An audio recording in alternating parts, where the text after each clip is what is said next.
আমার মধ্যে কি জিনিসটা আপনার ভালো লাগে না বলে আমি ওইটা পরিবর্তন করবো। আমি শুকনো, আমাকে ভালো লাগতেছে, আমার কোনো ফিগারে প্রবলেম, আমি জিম করব, সমস্যা নাই, তাও আমাকে ছেড়ে যাই।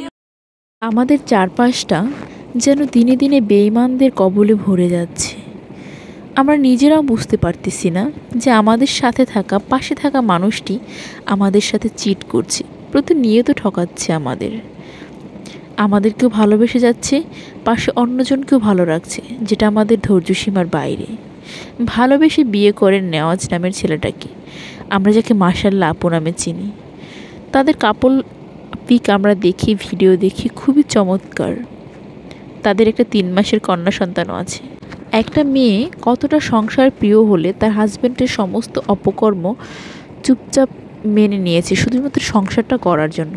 তিনি জানতেন তার হাজব্যান্ড কখনই লয়াল ছিল না, বিভিন্ন মেয়েদের সাথে ফ্লার্টিং করতো, বিভিন্ন মেয়েদের মেসেজ দিত, তাদের সাথে দেখা করতে চাইতো।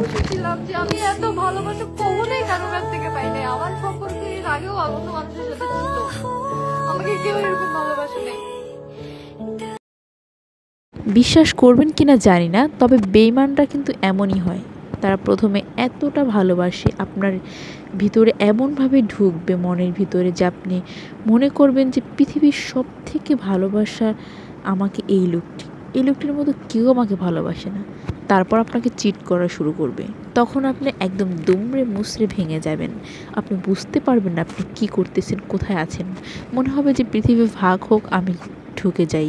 বিষয়টা এমনই, যারা চিট করে তারা আসলে এমনই হয়। প্রথমে মনের ভিতরে ঢুকে, তারপর আপনাকে আজীবন তীব্র যন্ত্রণায় ধুকে ধুকে মারতে থাকে।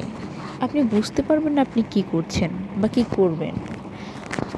আপনি একবার ভাবছেন এত ভালোবাসার মানুষটা কিভাবে পাল্টালো, আপনি তাকে ভুলতে পারবেন না, কিন্তু সে আপনাকে কখনই ভালোবাসেনি, অভিনয় করছিল আপনার সাথে। আসলে নারীরা আস্তে আস্তে তাদের ভালোবাসা বাড়ে, সংসারের শুরুতে থেকে শেষের দিকে তাদের ভালোবাসাটা একটু বেশি বাড়ে, আর পুরুষরা বেশি ভালোবাসা পেলে তাদেরকে অবহেলা করতে শুরু করে দেয়। এটা নতুন কিছু নয়। আমি তার বইয়ের মধ্যে কোনো ধরনের কমতি দেখছি না। তিনি যে পরকীয়ায় জড়িয়েছেন, সেই মেয়ের 3 বার ডিভোর্স হয়েছে, তাকে তার ভালো লেগেছে, অথচ তার বউ কিন্তু অবিবাহিত ছিল, তার ভালোবাসার এমনকি তার ড্রিম গার্ল ছিল না। এদেরকে নিয়ে আপনাদের মূল্যবান মতামত জানান কমেন্টে। দেখি এদেরকে নিয়ে কে কী বলেন। আমার মতে লোকটা প্রচণ্ড খারাপ এবং প্রচণ্ড দ্রুত একজন লোক।